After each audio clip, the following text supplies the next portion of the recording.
Elle nous poursuit depuis l'enfance, la note, pour le pire et pour le meilleur. Adultes, on s'en croyait débarrassé. Voilà qu'elle nous colle à la peau. Un achat, une vente sur Internet. À chaque clic, nous sommes notés et nous notons. Restaurateurs, commerçants, artisans, personne n'y échappe. Pourquoi cette frénésie d'évaluation? Faut-il poser des limites? Jean-Claude Seynaud propose ses services sur un site de covoiturage. Avec 53 voyages à son actif et 5 étoiles le maximum, il inspire confiance et ça lui plaît bien. Je serais très déçu si j'avais une mauvaise note. Donc je roule normalement en faisant attention à tous les éléments qui font que j'ai une bonne note. Voici celle qui va partager son voyage. 5 étoiles elle aussi. Vous êtes... D'accord, bon bah à tout de suite. Aurait-elle accepté de passer 4 heures en voiture avec un inconnu si le conducteur n'avait pas été noté? Pas sûr. Oui, j'étais un peu... C'est pas le premier critère, mais c'est vrai que ça met en confiance. Vous avez besoin de vous arrêter, on s'arrête. Non, mais c'est vous qui conduisez, donc c'est à vous. À l'issue du voyage, ils se noteront l'un l'autre.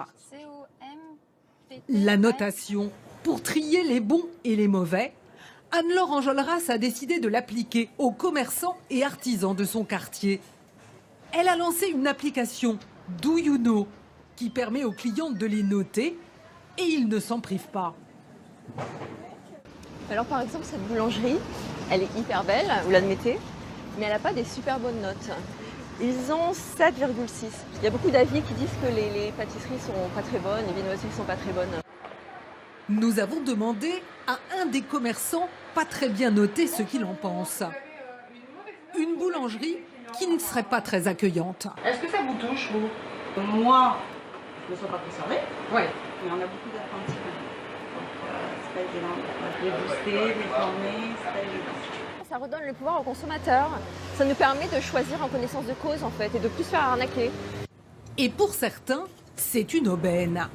Franck Taillev est plombier, noté 9,7 sur 10 sur l'application. Depuis, sa vie a changé.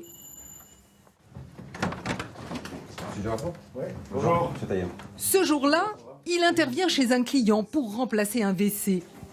Coût de l'intervention, 400 €. Quand il a vu ses notes, le client n'a pas hésité. Il y avait beaucoup de personnes qui disaient qu'il était hyper professionnel, qu'il était hyper sympathique, et puis il avait une tête sympa sur sa photo.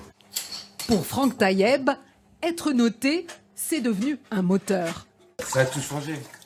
Plus de travail, plus de clients, chiffre d'affaires en hausse. Avant de partir, une fois qu'ils sont contents et qu'on sait que tout s'est bien passé, on leur demande mettez un petit commentaire s'il vous plaît, et qu'il soit super. Une note peut faire basculer une vie professionnelle, et pas toujours dans le bon sens. Certains chauffeurs de VTC en ont fait les frais. Lazare Farès est un des chauffeurs les mieux notés de chez Uber. Mais il le sait, si sa note baisse, il a du souci à se faire.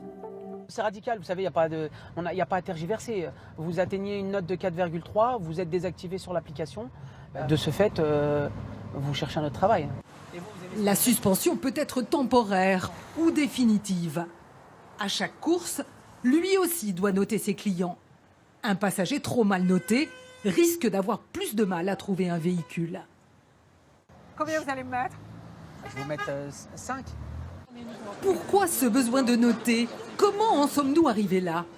Autrefois, dans les sociétés traditionnelles, chacun avait sa place, sa réputation, flatteuse, parfois cruelle. Notre monde moderne manquerait-il de ces repères?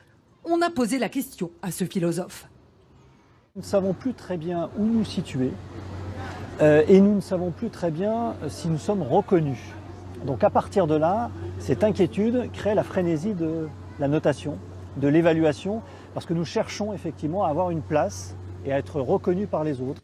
Mais peut-on, doit-on noter tout le monde? Évalués par leurs élèves sur cette application, les enseignants n'ont pas apprécié. Ils ont obtenu la fermeture du site il y a 8 ans. Les médecins aussi se rebellent. Cette généraliste est notée 3,9 sur 5 par ses patients.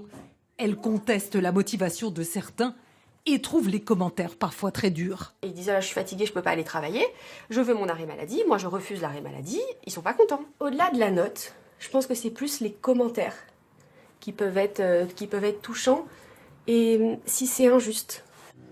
La note est d'autant plus dure qu'elle arrive souvent par surprise. Beaucoup lui préféreraient une bonne explication.